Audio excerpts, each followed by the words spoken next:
사랑의 아버지 하나님 감사합니다. 오늘도 제가 주님께서 주신 십자가 복음을 들고 이 자리에 섰습니다. 주님께서 제게 가르쳐 주신 그대로 제가 받은 그대로 전할 수 있도록 인도하시고 듣는 사람도 그것에 더하거나 빼지 않고 그대로 들음으로 주님의 말씀이 주님의 음성으로 역사하여 그들을 위로부터 나게 하는 놀라운 은혜의 역사가 있게 하여 주시옵소서. 모든 말씀 우리 주 예수 그리스도 이름으로 감사하며 기도드립니다. 아멘. 자, 그러면 첫째 슬라이드 보여주세요. 본문 말씀입니다. 본문 말씀 읽을 때 다 일어서 주시기 바랍니다. 출애굽기 29장 4에서 9절입니다. 그리고 아론과 그의 아들들을 회막의 입구로 너는 데려올 것이요 그들을 물로 너는 씻길 것이라. 그리고 그 의복들을 너는 취할 것이요 아론을 그 투닉과 그 에봇 예복과 그 에봇과 그 흉패를 입힐 것이요 그에게 그 에봇 허리띠로 에봇을 입힐지니라. 그리고 그 관을 그 머리에 너는 둘 것이요 거룩의 왕관을 그 관 위에 너는 둘지니라. 그리고 기름 부음의 기름을 너는 취할 것이요 그의 머리 위에 내가 부을 것이며 그를 기름 부음 할지니라. 그리고 그 이 아들들을 너는 데려올 것이요 그들에게 투닉을 입힐지니라. 그리고 그들을 아론과 그 아들들을 허리띠로 너는 띠띠우고 그들에게 쓸 것을 너는 얹을 것이니 그것이 그들에게 수상직을 위한 영원한 규례가 될 것이며 아론의 손과 그의 아들들의 손을 너는 채울지니라. 다 앉아주시기 바랍니다. 우리는 지금 은혜의 시리즈를 통해 은혜에 대해 성령 있게 배우고 있습니다. 지난 2시간에 걸쳐 우리는 제사장의 옷을 통해 이 속에 감춰진 비밀을 살펴보며 제사장의 옷을 만드는 재료는 물론 그 옷 하나하나가 다 예수님을 비유하고 있음을 배웠습니다. 우리 그리스도인들이 바로 왕족 제사장이라고 배웠습니다. 제사장이 하나님을 섬기며 제사장의 직무를 수행하려면 어떤 일이 먼저 일어나야 합니까? 제사장직을 위임받아야 합니다. 하나님께서 주시는 피에 담가져 있는 말씀을 통해 믿음을 받고 이것이 성장하여 우리를 유월절 양 앞으로 인도하여 참된 회개를 가져와서 예수 그리스도와 함께 십자가에 못 박히게 만들어줍니다. 그래서 죄의 몸을 입은 옛사람이 죽고 성령님을 통해서 사람이 옷 입게 되는 것입니다. 이것을 성경은 방금 읽은 본문 말씀처럼 달리 표현하기도 합니다. 본문 말씀은 제사장직의 위임에 대해 하나님께서 명령하시는 구절입니다. 하나님의 제사장으로 성막에서 하나님께 제사를 드리며 그분을 섬기기 위해서 어떻게 이임식을 행할 것을 명령하시는 하나님께서 어떻게 이임식을 행할 것을 말씀하시는데 밝은 읽은 구절이 무엇에 대한 내용인지 이해가 가십니까? 이것은 이것의 영적 비밀이 눈에 보이십니까? 하나님 말씀이 영적 비밀을 영적 의미를 이해하는 사람은 십자가 복음을 듣는 귀가 있는 사람입니다. 하나님께서 제사장으로 위임받기 위해 제일 먼저 할 일이 무엇이라고 말씀하십니까? 여러분이 잘 들으셨다면 아시겠지만 그것은 바로 물로 몸을 씻김을 받는 것입니다. 물로 자신을 씻는 것이 아니라 씻김을 받는 것이죠. 물로 씻는다는 것이 어떤 영적 의미가 있습니까? 성경에서 물은 많은 경우 세례를 비유하며 세례는 회개를 의미한다고 이미 살펴봤습니다. 회개는 스스로 하는 자발적이고 능동적인 과정이 아니라 타의에 의해 일어나는 수정적인 과정입니다. 우리가 스스로를 씻겨 회개에 이룰 수 없다는 진리를 내포합니다. 이것을 이세벨의 다른 복음이 거짓 교리로 바꾸어 버렸죠. 회개는 스스로 어디서든 언제든지 할 수 있다고 주장합니다. 새빨간 거짓말이죠. 그것은 전향적인 입에만 발린 거짓 회개입니다. 그러니 백날 회개해도 속사람이 결코 변하지 않고 구원받지 못합니다. 우리는 제16강에서 히브리서 12장 17절을 헬라 원문을 통해 살펴보면서 회개에 대해서 배웠죠. 회개의 헬라어는 메타노이아인데 이것은 원어적 의미가 뭐라고 그랬죠? 이것은 repentance나 change of mind로 회개나 마음을 바꿈이란 뜻입니다. 많은 사람들이 음료 복음의 영향을 받아서 이 메타노이아, 즉 회개를 잘못 이해하고 있어서 이 단어를 마음을 바꿈으로 번역하는 것이 회개의 정확한 뜻을 전달하는 데 더 도움이 될 것이라고 제가 말씀드렸었죠. 쉽게 말해서 죄를 지어서 죄와 사망과 마귀의 권세 아래서 죄악스러운 생각과 행위를 하며 지옥을 향해 가는 영혼이 마음의 방향을 180도 바꾸어서 곧 마음을 바꾸어 하나님께로 돌이켜 가는 것이 참된 회개입니다. 이것을 회개라고 부르는 거예요. 여러분이 항상 소위 회개했다고 말하면서 왜 마음 변화가 전혀 일어나지 않고 결과적으로 행위의 변화가 따르지 않아서 같은 죄를 반복하여 짓는 것입니까? 죄를 지으니 항상 죄책감이 함께하며 그러니까 죄에 대해 소위 회개를 계속적으로 반복적으로 해야 죄책감을 좀 죄책감이 좀 누그러지는 듯한 그런 느낌을 받는 것이죠. 그러면서 똑같은 죄를 다시 반복해서 짓게 됩니다. 그리고 나서 죄책감이 드니까 다시 회개하게 되고 왜 이런 다람쥐 쳇바퀴 도는 삶을 반복하며 살게 될까요? 행위는 항상 우리가 뭐 결과죠? 마음으로 생각한 것을 부산물 아닙니까? 입으로만 하는 회개는 곧 참 회개가 아니기 때문에 마음의 변화를 절대 가져오지 않죠. 그러면 마음의 변화가 일어나지 않기 때문에 또한 행위의 변화를 가져올 수 없습니다. 즉 똑같은 죄를 반복해서 짓게 됩니다. 왜 그럴까요? 그것은 여러분이 바로 예수 그리스도 피의 제사를 드리는 것이 아니라 아직도 짐승의 피로 제사를 드리고 있기 때문입니다.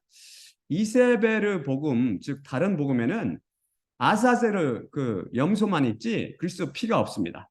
그러니 죄에 대한 용서함이 일어나지 않습니다. 이것은 저는 진짜 심각한 문제죠. 그렇기 때문에 제가 십자가 복음을 선포하는 것입니다.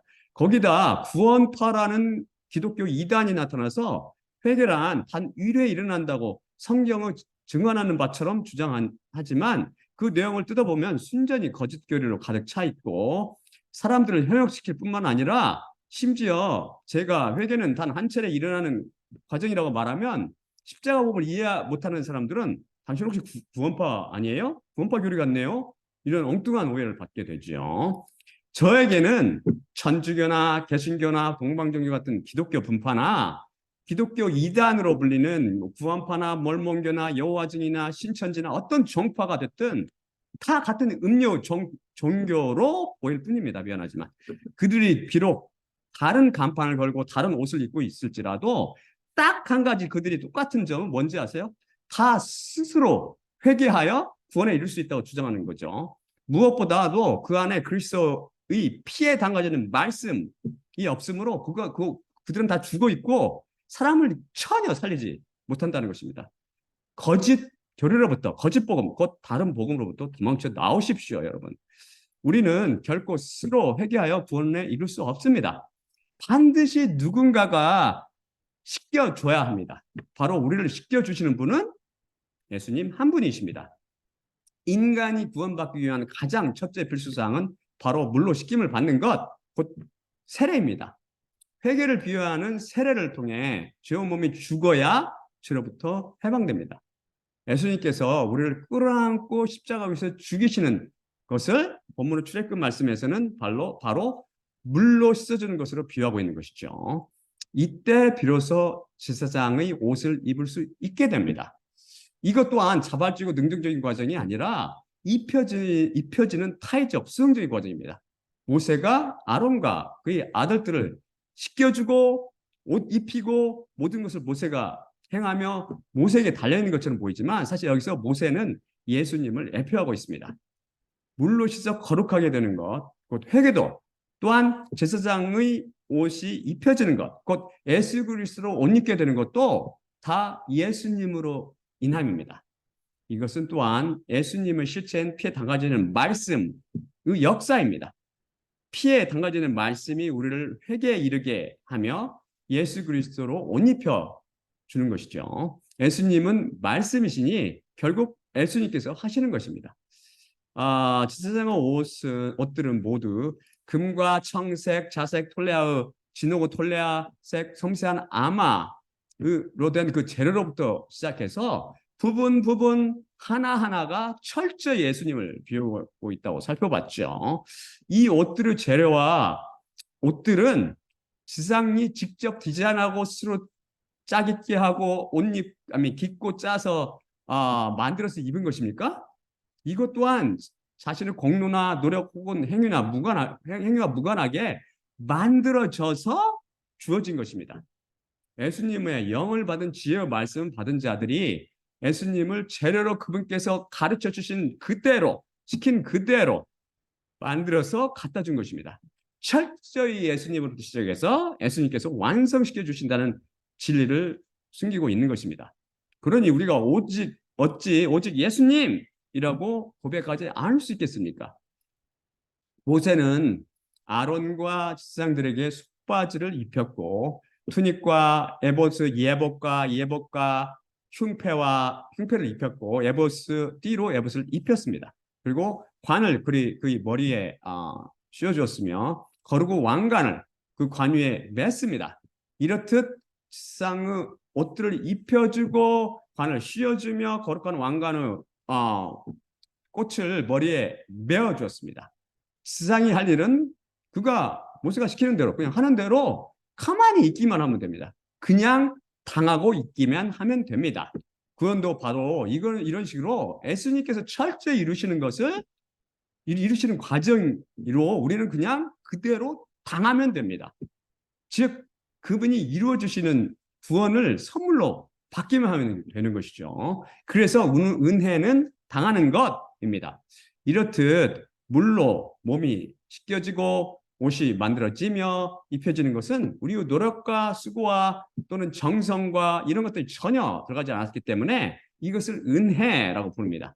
제사장의 위임은 온전히 하나님의 은혜로 일어나는 과정임을 보여줍니다. 아론과 그의 아들들 등 그 제사장이 할 일은 뭐예요? 그냥 모세의 손에 맡기고 당하고만 있으면 됩니다. 맡기는 것이 믿음이고 당하는 것이 은혜니 은혜와 믿음이 이렇듯 항상 짝이 되어 하나로 움직이죠. 자, 이제 제사장은 몸이 깨끗이 씻겨졌고 거룩한 영광의 옷이 입혀졌으며 이것이 입혀졌습니다. 그렇죠? 이것이 바로 십자가에 못 박혀 죄의 몸이 죽고 새 옷을 입은 그리스도인의 모습입니다. 하지만 제사장으로 위임되어 하나님을 섬기려면 반드시 치료하는 또 하나의 과정이 남아 있습니다. 그것이 무엇이죠? 이것 없이는 거룩하다 인정받지 못하게 됩니다.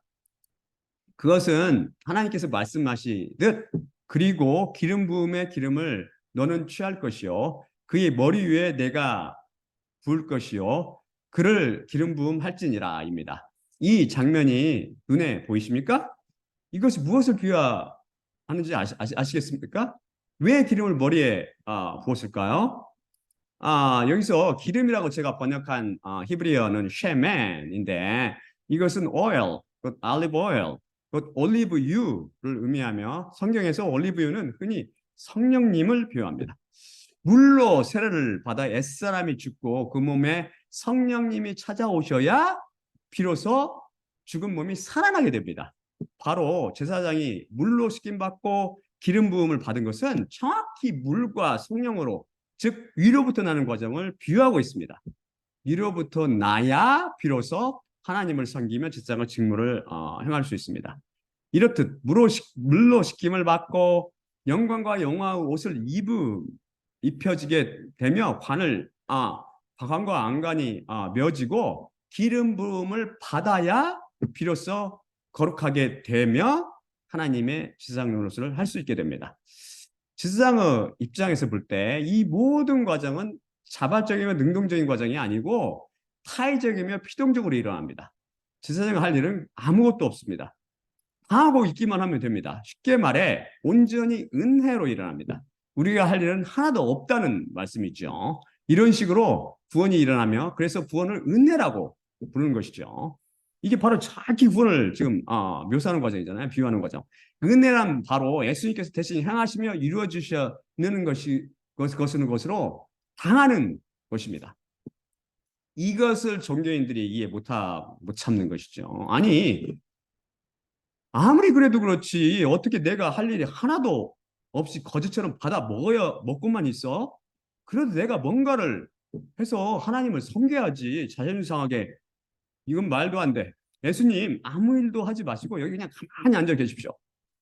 제가 열심과 정성과 수고로 충성을 다해 당신을 섬기겠습니다. 제가 모욕도 하고 제가 제 옷을 만들어 입고 기름도 제 머리에 붓고 목숨을 다 바쳐 당신을 죽도록 섬기겠습니다. 그러면서 시궁창에서 모욕하고 거미줄로 짠 넝마를 걸치고 머리에 식용유를 바르고 하나님 일을 한다며 나서서 설치죠. 이게 바로 이세벨이 주장하는 제사장의 모습이며, 그런 모습으로 성막에 들어가면 어떤 일이 벌어집니까? 당장 여호와의 불에 삼켜져서 죽임을 당하게 됩니다. 무식하면 용감한 것이죠. 믿음도 은혜도 예수님께서 대신 행하시는 것이며 우리가 당하는 것이라는 진리를 모르기 때문입니다. 이렇게 물로 씻김받고 옷이 펴지고 기름 부음을 받아 거룩하게 된 대제사장은 비로소 하나님을 섬기며 속죄제든 여러 가지 제사를 드리는 제사장의 직무를 수행할 수 있게 됩니다. 하나님께서는 그것이 그들에게 제사장직을 위한 영원한 규례가 될 것이며 아론의 손과 그의 아들들의 손을 너는 채울지니라고 말씀하셨는데, 성경은 흔히 행위는 손을 써서 하는 것이라고 표현합니다. 그래서 손을 채우라는 말씀은 제사장을 위임하여 제사장직을 행하도록 하라는 말씀입니다. 군병의 손에 무기를 안겨줌으로 손을 채워주어 전투하라는 그런 것으로나 비유할까요? 제사장은 대표적인 5개의 제사를 비롯해서 여러 가지 제사를 드리는데, 가장 중요한 5개의 제사는 뭔지 아세요? 번제와 소제, 화목제, 속죄제, 속건제입니다. 이 중 4가지 제사는 짐승 피로 드리는 제사이고, 소제만 곡식을 온전히 태워서 바치는 제사로 피가 들어가지 않습니다.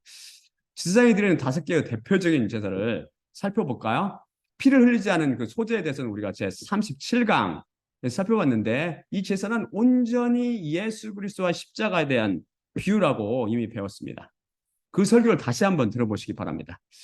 저에게 말씀을 주시는 하나님께서는 시간이 흐름에 따라서 저에게 계시를 석석히 열어주시거든요. 그 때문에 제 설교는 순서대로 쭉 듣지 않으면 잘 이해가 되지 않을 수도 있습니다. 제 1강부터 차근차근 순서대로 반복해서 들어보시기 바랍니다. 피에 담가져 있는 말씀이 예수님의 음성으로 살아나며 여러분을 위로부터 나게 해줄 것입니다.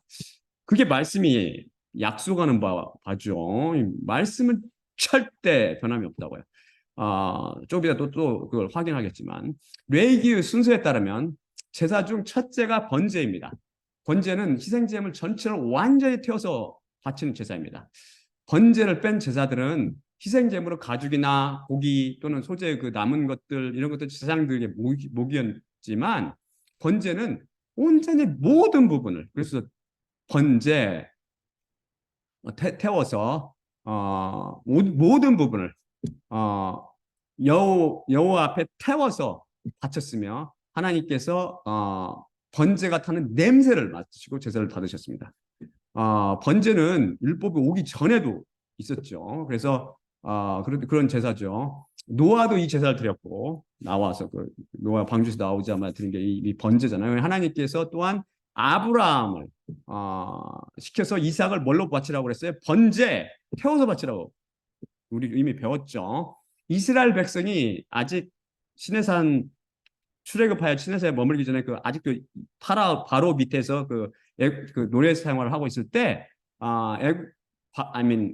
모세가 바로게 들어가서 우리가 하나님께 번제를 드릴 테니까 우리를 가게 해달라고 그렇게 요구했습니다. 번제는 온몸을 십자가 위에서 바치신 예수 그리스도 십자가 위의 제사를 비유하지요. 다음 슬라이드 보여줄까요? 히브리서 10장 5에서 10절입니다. 그러므로 세상 안으로 들어오실 때 그분께서 이르시되 희생과 제사를 당신께서 원하시지 않으셨고 저에게 한 몸을 당신께서 준비하셨으니 번제와 죄에 관한 제사를 당신께서 기뻐하시지 않으셨나이다.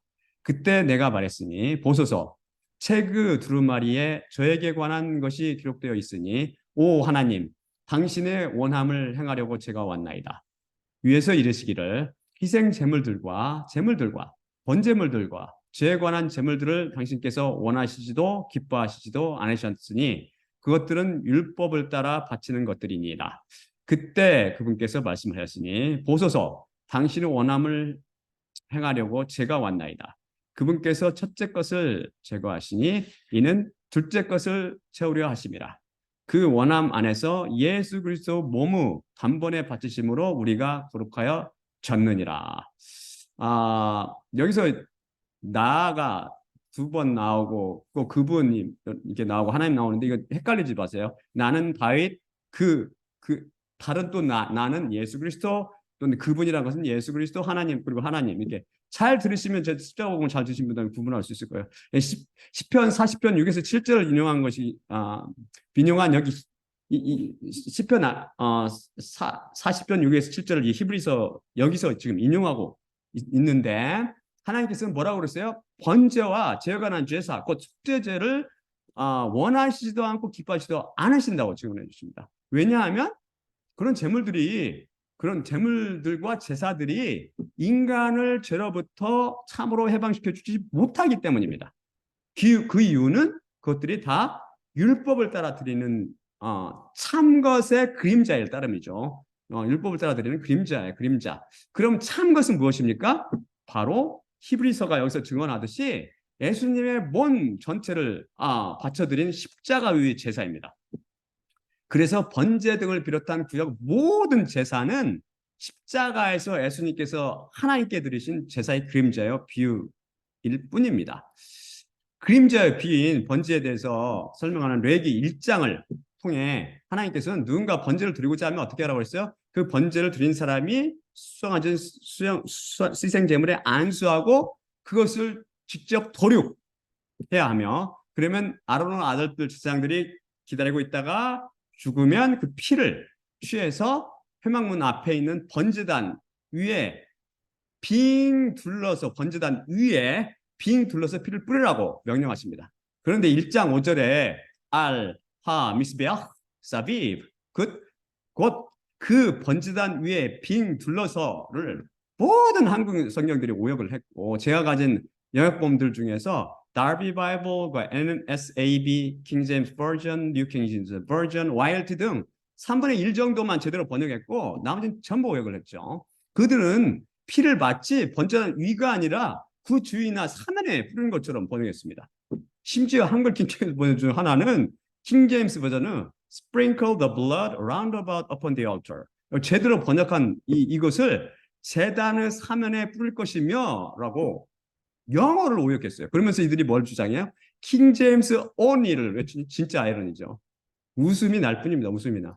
왜 이런 구절들이 히브리어 원문이 말씀하듯 제가 정확히 번역했듯 워낙 축자적으로 번역했듯 그 번제단 위에 빙 둘러서라고 번역해야만 할까요? 이것을 그 번제단이라고 굳이 히브리어 정관사 하가 붙어서 글을 붙인 것은 그것이 일반의 그 양이나 소나 송아지를 잡는 그런 일반 번제단이 아니라 제단이나 번제단이 아니라 특정한 하나의 번제단을 가리키기 때문입니다. 그것이 무엇이죠? 이미 배웠듯이 그 번제단은 바로 예수 그리스도의 십자가를 비유하고 있는 거예요. 예수님께서 달리신 그 십자가. 예수님께서 십자가 위에서 돌아가셨습니까? 피를 흘리며 돌아가셨습니까? 아니면 십자가 옆에 떨어져서 피를 흘리며 그 옆 사면에 피를 뿌리며 돌아가셨습니까? 예수님께서 십자가 위에 달리셨을 때 어떻게 했어요? 가시면류관 위에서 피를 흘리셨고 양쪽 손에서 피를 흘리셨고 그 다리에서 피를 흘리셨죠. 십자가에서 삥 돌아가면서 둘러서 피를 흘리셨다고요. 십자가 위에서 번제단 위에서 빙 둘러서 얼마나 놀랍습니까? 구약 말씀이 얼마나 이 신약과 구약이 기막히게 맞아떨어집니까? 이렇게 놀라운 성경 말씀의 증언이 바로 그리스도인들을 감동시키죠. 이런 식으로 그걸 모르니까 엉뚱하게 번역하고 나는 번역을 제대로 해서 킹제임스 버전 only 이러고 있단 말입니다. 이런 식으로 그 번제단 위에 빙 둘러서 피를 뿌린 제사는 번제와 속건제 및 화목제입니다. 이 말씀은 무슨 말씀이에요? 예수님께서 자신의 몸을 바쳐 십자가 위에서 이 모든 제사를 한꺼번에 드리셨다는 의미입니다. 화제도 예수님과 십자가를 비유한다고 제 37강에서 배웠죠. 그런데 여기서 속죄제가 빠졌네요. 그럼 예수님께서 십자가 위에 속죄제를 드리지 않으셨나요? 속죄제, 곧 죄를 위해 드린 제사는 피를 번제단 위에 빙 둘러서 뿌린 다른 제사들과 다르게 드렸습니다. 속죄제는 우선 그것을 바치는 사람이 누구냐에 따라서 희생 제물이 달랐는데, 제사장이나 이스라엘 온 회중이면 수송아지 속죄제로 바쳤고, 족장이면 숫염소, 평민은 암염소나 암양, 또는 가난한 사람은 산비둘기 2마리나 비둘기 수컷 자식 둘, 더 가난한 사람은 고운 빌가루 10분의 1 에바를 속죄제물로 드렸죠. 지상이나 이스라엘 회중이 범죄에 대해서는 그들이 범죄하면 어떻게 돼요? 수송아지를 잡아서 그 피를 손가락에 담그고 그거를 성소 휘장 앞에 7번 뿌렸고, 그 피를 분향단에 뿔에 발랐어요. 분향단에 뿔이 있잖아요. 거기에 발랐고, 족장이 범죄하면 아까 순념소라고 그랬죠. 순념소를 잡아서 그 피를 번제단, 이번에는 번제단, 아까는 분향단, 이번에 번제단을 뿔들에 발랐고, 평민이 범죄하면 아까 말한 것이 암용소나 암양을 잡아서 그 피를 이번에도 번제단을 뿔들에 발랐습니다. 암염소나 암양을 바칠 정도로 넉넉하지 못한 가난한 사람은 산비둘기 2마리와 집비둘기 수컷 새끼 둘의 목을 비틀어서 끊어서 그 피를 이렇게 제사장이 주면 제사장이 그 피를 번제단을 벽 위에 발랐죠. 이것도 또 오역했죠. 많은 성경. 이보다 더 가난한 사람은 고운 밀가루 10분의 1 에바를 가져오면 제사장이 한 손으로 한 움큼 쥐어서 번제단 위에서 불살라 번제 제물로 바쳤습니다. 여기서 각종 사람은 뭘 비유해? 각종 인간들을 비유하고, 각종 짐승들은 예수님을 비유하고, 성소 휘장 앞에 7번 뿌린 것은, 피를 7번 뿌린 것은 예수님께서 십자가 위에서 피를 흘리며 몸을 찢어주신 그 몸을 비유한다. 휘장은 몸을 비유한다. 예수님의 몸. 분향단에 뿔을 뿌린 것은 분향단에 예수님의 기도라고 그랬잖아요. 예수님 십자가 위에서 들으신 아버지여 저들 용서하옵소서 이렇게 기도하신 그 기도를 비유하며, 번제단의 뿔들에, 이번에 번제단 뿔들에 이렇게 피를 뿌린 것은 번제단의 십자가에서 흘리신 피를 통해서 구원을 이루어주시는 예수님께서 구원의 뿌리심을 비유합니다. 시편 보면 하나님께서 우리 여호와가 우리 구원의 뿌리님을 기도하는 장면이 나오잖아요. 이게 바로 예수 그리스도라는 말씀입니다. 그런데 속죄제는 이것을 드리는 사람이나 바치는 짐승들과 무관하게 딱 한 가지 이것이 공통점이 있습니다. 그것은 바로 제물로 남은 피를 제사장이 번제단이 있으면 그 번제단의 아래 부분을 향해 다 쏟았다는 것이죠. 피를 다 쏟았어. 쫙. 이게 레위기 4장 7절에 그 번제 제단의 토대를 향해 그는 쏟을 것이라 라는 표현의 히브리어 원문은 어떻게 되어 있냐면은 포크 엘 예소드 미시페아 하올라이죠. 이시포크 엘 에소 미시페아 하올라인데, 이것은 무슨 말이냐면, 여기서 그대로 제가 정확히 그렇게 번역한 건데, 여기서 토대를 뜻하는 단어는 바로 예소드인데요. 이것의 원어적 의미는 foundation이나 base, 토대나 기초라는 뜻입니다. 여기서 토대란 번제단을 바치고 있는 그 아랫부분을 의미하죠. 그러면 십자가를 비유하는 번제단 위도 아니고 번제단 아랫부분 토대를 향해 피를 쏟다니, 그럼 이것은 예수님은 십자가와 관계없는 것인가? 왜 십자가 위가 번제단 위가 아니고 이 밑에를 향해서 아래쪽으로 쏟으라고 했죠? 십자가와 관계없는 것인가요? 다음 슬라이드 보여주세요. 요한복음 19장 31에서 34절입니다. 준비일이었기 때문에, 그러므로 유대인들은 그 안식일에 시체들이 십자가 위에 머물러 있지 않게 하려고, 왜냐하면 저 안식일은 날은 컸기 때문에 그들의 다리를 부러뜨려 옮겨달라고 빌라도에게 부탁했더라. 그러므로 그 군병들이 와서 한편 첫째와 금과 함께 십자가에 못 박혔던 다른 이의 다리들을 부러뜨렸고, 또 한편 예수님께 이르러 그분께서 이미 돌아가신 것을 그들이 보았을 때 그분의 다리들을 그들이 부러뜨리지 않았지만 그 군병들 중 하나가 그분의 옆구리를 창으로 찔렀는데 즉시 피와 불이 나왔더라. 예수님께서 유월절에 십자가 위에서 돌아가신 후 유대인들이 정확히 유월절에 돌아가셨죠. 유월절에 돌아가신 후 유대인들은 다음 날이 유월절 다음에 오는 그 안식일, 그 큰 안식일이기 때문에 신명기 21장 이 거룩한 안식일을 신명기 21장 23절의 말씀 그의 시체를 나무 위에 밤새도록 두지 말고 반드시 그날에 장사할지니 나무에 달린 자는 하나님께 저주를 받았습니다. 그리하여 내 하나님 여호와께서 내게 기업으로 주는 내 땅을 더럽히지 말라를 지키기 위해 빌라도에게 십자가에 못 박힌 사람 시체를 십자가에서 내려다가 다른 곳에 옮겨달라고 부탁합니다. 그러자 빌라도가 군병들을 보내죠. 그러니까 그러면 그들은 와서 십자가에 달린 그들에게 십자가에 달린 사람들을 다 죽여서 치우려고 했습니다. 그래서 십자가 위에 달렸던 두 강도는 아직 살아있기 때문에 다리를 부러뜨려서 죽여버렸죠. 그런데 십자가에 달리신 예수님, 다리를 부러뜨리고 예수님이 십자가에 딱 못 박힌 상태로 이렇게 그 군병이 와서 보니까 그는 벌써 돌아가신 상태였죠. 하지만 로마 병정들은 철저해 확인사를 하기 위해서 바로 예수님의 옆구리를 창으로 팍 찌르니까 피와 불이 쏟아져 나왔습니다. 여기서 옆구리라고 번역된 헬라어는 플로라인데요. 플로라. 이 의학을 공부한 사람은 금방 알아채는 단어죠. 이게 뭐 플로라 물어보세요. 의대생이라든지 의사한테 플로라가 뭐예요? 이렇게 물어보면 금방 알죠. 폐와 흉곽을 감싸고 있는 얇은 막으로 늑막이에요. 늑막이란 말입니다. 흉곽 속에는 뭐가 들어있죠? 중요한 게 바로 심장이 들어있고 그다음에 폐가 들어있죠. 그 군병은 예수님께서 달리신 십자가 앞에서 딱 서가지고 예수님 죽었네 한 다음에 확인사사에서 창으로 오른손잡이야. 대부분 오른손으로 찌르니까 왼쪽 관통에 들어가면서 흉막을 통해서 관통해서 예수님 심장을 관통한 거죠. 그러니까 그분은 몸속에 있던 피가 심장과 그 속에 있던 피가 쫙 쏟아져 나오면서 십자가에 못 박혀 달려 계셨던 예수님 그 십자가 그 옆구리 쪽을 향해서 쭉 타고 십자가 아래쪽을 향해 쏟아졌습니다. 십자가 토대 곧 기둥 아래쪽에 피가 쏟아진 것이죠. 하나님께서 바로 레위기를 통해서 명령하신 그대로 번제단의 아래쪽 토대를 향해 피가 쏟아진 것입니다.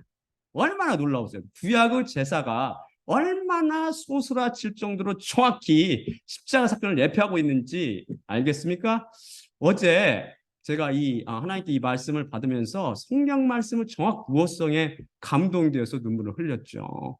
정말 예수님의 말씀은 십자가 말씀, 이 십자가 복음, 하나님의 말씀은 정말 소스라치게 놀랄 정도로 정확 무호하구나. 이 말씀이 여러분을 살리는 겁니다. 이 말씀이 저를 살렸고 여러분을 반드시 살릴 것이라고요. 십자가 복음에 귀를 기울이시기 바랍니다. 구약의 제사는 온전히 예수 그리스도와 십자가에 대한 증언으로 점철되어 있죠. 또한 그러니까 예수 그리스도의 그 말씀을 피에 담가진 말씀, 성경 말씀 피에 담가진 말씀이라고 하는 게 정확한 표현이라고요. 구절구절의 예수 그리스도와 십자가에 대한 그런 증언이죠. 또한 모든 피의 제사에서 공통점은 뭐냐면 그 희생물의 모든 지방, 곧 내장 지방과 내장 지방을 덮는 그 지방과 두 콩팥을 덮고 있는 그 허리의 지방과 간을 덮는 그 지방 등 그리고 또 꼬리 지방 등 모든 지방을 걷어서 번제단에 태워 바치는 겁니다. 그게 모든 피를 흘리는 제사의 공통점이죠. 속죄제, 속건제, 번제, 화목제 전부 다 똑같죠. 그때 하나님께서 이 지방이 타는 냄새를 맡으시고 지방과 피의 제사를 받아주셨습니다. 지방이 타는 냄새를 맡으시고. 그럼 이것도 십자가에 달신 예수님을 비하고 있나요? 예수님 안에 있던 그 내장, 기름들 지방과 두 콩팥과 그 간을 덮고 있는 지방 등이 십자가 위에서 태워졌나요? 우리는 제18강을 통해서 예수님께서 참으로 음부 불에 의해 형벌을 받으셨는데 그때 예수님의 두 콩팥을 비롯한 내장의 기름들이 다 탔을 것이라고 살펴봤습니다. 그 증거를 제가 말씀을 통해 제시해 드렸죠. 보통 십자가에 못 박힌 그 죄인들은 보통 4일 정도까지 생존할 수 있다고 그러는데 4일까지 예수님께서는 몇 시간 만에 6시간 만에 돌아가셨잖아요. 이 예수님께서 훨씬 일찍 돌아가신 이유는 그분의 내장이 십자가 위에 박히셨을 때 다 놓았기 때문으로 추정하는 거죠. 저는 이때 예수님께서는 아멘 하나님께서는 그 향기를 맡으시고 예수님께서 온몸을 들여 바치는 그 제사를 기뻐 받으셨던 것입니다. 안 들은 분은 그 설교를 18강을 설교를 들어보시고 들은 분은 또 한번 들어보세요. 성경에서 지방과 피의 제사는 예수 그리스도께서 십자가 위에서 바치신 제사를 비유합니다. 그러니까 예수님의 내장의 지방이 타는 사건이 일어나지 않을 리가 만무하죠. 그것들은 다 예수님의 십자가 위에 비유인데 그 실체인 예수님께서 십자가 위에서 그 내장이 타지 않으면 그거 아무 의미 없는 거잖아요. 하지만 실제로 그 일이 일어났단 말이에요. 그 냄새를 맡으시고 하나님께서 그 제사를 받으심으로 우리가 진실로 죄와 사망과 마귀 권세로 해방된 거예요. 예수님께서 십자가 위에서 단번에 온몸을 바쳐 제사를 드리심으로 그리스도인들은 아무것도 한 일이 없이 공짜로 위로부터 나서 구원을 선물로 얻게 되었습니다. 구원이 은혜로 주어진 것입니다. 그래서 은혜는 당하는 것이라는 진리를 우리에게 가르쳐 주었습니다. 이것이 우리 그리스도인들에게 임한 얼마나 놀랍고 고마운 복입니까? 여러분은 이런 것을 감히 헛된 것들 중에 헛된 것인 음녀의 것과 맞바꾸겠습니까? 자, 그럼 마지막으로 고린도전서 11장 23에서 26절 읽고 마치겠습니다. 내가 너희에게 전한 것은 주님께 받은 것이니 곧 주 예수님께서 잡히시던 밤에 떡을 취하시고 감사하신 후 떼어 이르시되 이것은 너희를 위하는 내 몸이니 이것을 행하여 나를 기억하라 하시니라. 식구에 또한 그와 같이 잔을 취하시고 이르시되 이 잔은 내 피로 세운 새 언약이니 이것을 행하여 마실 때마다 나를 기억하라 하시니라. 그러므로 너희가 이 떡을 먹으며 이 잔을 마실 때마다 주님의 죽으심을 그분이 오실 때까지 전파할지니라. 예수님은 몸과 피로 상징되는 떡을 떼며 젖을 마실 때마다 십자가를 통해 우리를 씻기시고 우리에게 기름 부음을 주셔서 위로부터 나게 하신 예수님만 바라봅시다.